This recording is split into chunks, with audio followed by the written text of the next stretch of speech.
Shalom, selamat pagi saudaraku. Ke gereja itu bukan indikator satu-satunya bahwa seseorang itu bertuhan. Ada ciri-ciri lain yang harus dimiliki dalam kehidupan seseorang yang bisa dikatakan bertuhan, saudaraku.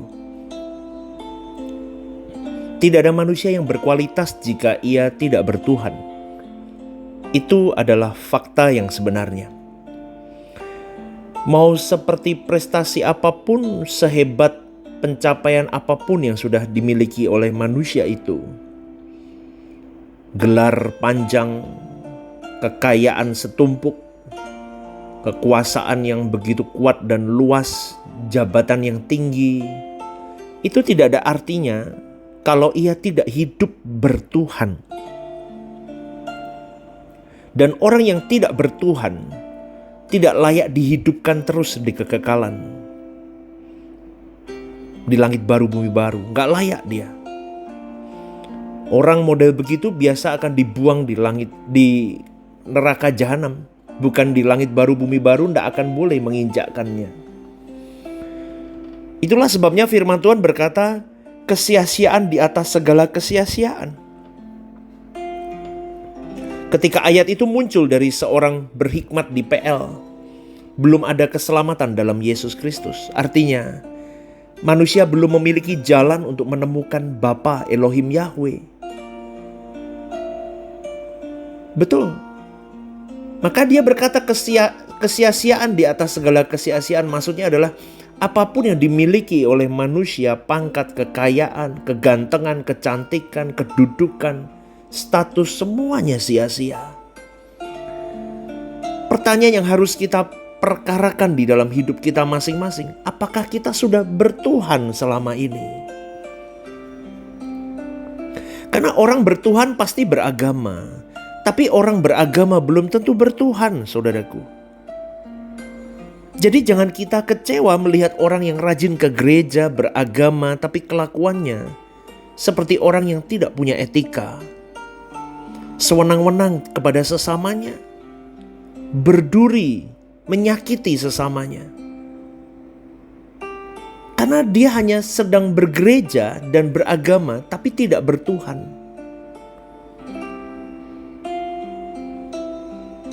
Jujur saudaraku, sering kita dibodohi dengan sistem-sistem keberagamaan, politik beragama. Bukan berarti kita tidak menghormati pendeta atau hamba Tuhan, tidak saudaraku. Kalau kita mulai tidak bertuhan, maka semakin hari semakin tidak mampu bertuhan. Karena otot-otot rohani kita akan semakin mengecil, semakin lemah, dan tidak berdaya akhirnya. Lama-kelamaan kita tidak bisa bertuhan akhirnya. Sebagaimana orang jahat yang semakin jahat, sampai ada di titik-titik mereka tidak bisa kembali bertobat. Dan sebaliknya, orang yang terus membangun kehidupan untuk dekat dengan Tuhannya, sampai pada titik-titik dia tidak bisa balik lagi untuk mencintai dunia. Akhirnya dia memiliki hidup yang berkualitas. Orang seperti ini akan dihidupkan di kekekalan, dilestarikan oleh Tuhan. Pastikan itu engkau dan saya. Tinggalkan manusia lamamu. Tinggalkan temperamentalmu, karaktermu yang selama ini mendukakan hati Bapa. Gak boleh saudaraku marah, marah aja. Tersinggung saja. Jengkel saja. Kau luapkan sesuka hatimu. Kau tidak memikirkan perasaan Tuhan. Ketika kita memaki sesama kita, ketika kita marah kepada orang lain, yang kita marahi, yang kita maki itu juga ciptaan Tuhan. Kalau kau memaki mereka, kau memaki Tuhan. Kalau kau mengutuki mereka, kau mengutuki Tuhan. Susah kan saudaraku? Maka saya selalu berkata, jangan sembarang merespon. Karena orang yang mau bertuhan dengan benar, dia akan memperkarakan setiap jengkal hidupnya. Tidak berani sembarangan. Kita belajar dari Abraham, saudaraku, bapa orang percaya. Kehidupan orang percaya itu harus berpola Abraham. Kita bisa melihat dinamika hidup Abraham. Abraham tidak beragama. Ia tinggal di lembah Sumeria yang notabene itu adalah lembah yang paling subur dan makmur dan peradabannya paling maju di zamannya. Di sana ditemukan sudah ada perpustakaan. Ahli-ahli arkeologi menggali, di situ ada perpustakaan dari lempengan-lempengan. Bahkan di situ digambarkan orang-orang di lembah Sumeria itu orang-orang yang cerdas. Tetapi Abraham memiliki sesembahan yang bernama Elohim Yahweh. Pada suatu saat ia diperintahkan oleh Elohim Yahweh untuk meninggalkan Ur Kasdim, meninggalkan kampung halamannya untuk mereka keluar dari negeri itu kepada negeri yang Tuhan tunjukkan. Tuhan tidak beri peta perjalanannya.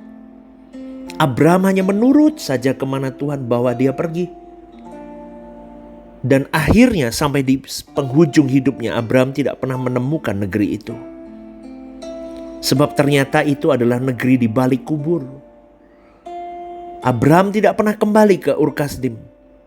Walaupun menghadapi masa-masa sulit, masa kekeringan yang hebat, dia begitu tunduk kepada Elohim Yahweh. Penundukan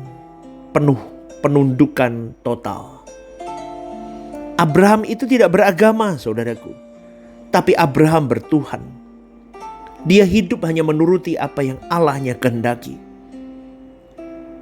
Dalam Kejadian 12, Tuhan berjanji akan membuat Abraham memiliki keturunan. Dan dari keturunannya segala bangsa diberkati. Abraham akan memiliki banyak anak. Sebanyak pasir di laut, bintang di langit. Tetapi dia harus menunggu selama 1/4 abad. Dan ketika anaknya sudah mulai dewasa, Allah memerintahkan Abraham untuk menyembelih anak itu. Jadikan korban bakaran untukku, kata Tuhan. Sampai di sini pun Abraham tetap taat. Bisa kita bayangkan bagaimana perasaan Abraham di momen itu. Tapi itulah ujian menunjukkan ketaatan Abraham itu punya kelas, saudaraku. Dia teruji. Ketaatan yang berkelas. Ketaatan yang berkelas itu harus kau miliki dan aku miliki. Seperti Abraham memiliki itu. Coba kita renungkan, adakah kita memiliki ketaatan yang berkelas? Allah yang kita sembah adalah Allah yang adil. Dia akan memberi mahkota setelah kita lulus ujian. Namun berarti kita harus ujian dulu. Kapan itu? Kapan ujiannya? Waktu harga dirimu diinjak orang lain.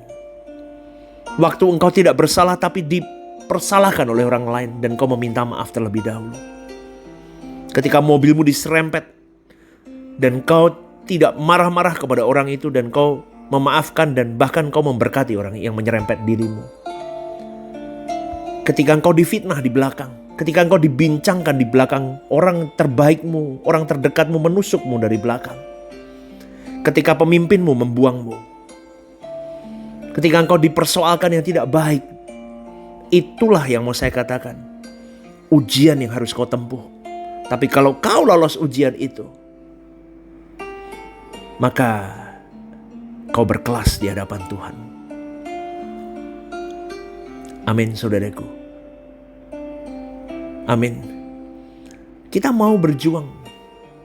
Kalau kita menuruti manusia lama, kita jadi sesat, saudaraku. Kita jadi bersalah. Belum lagi kita menghadapi orang-orang yang sesuka hati memperlakukan kita.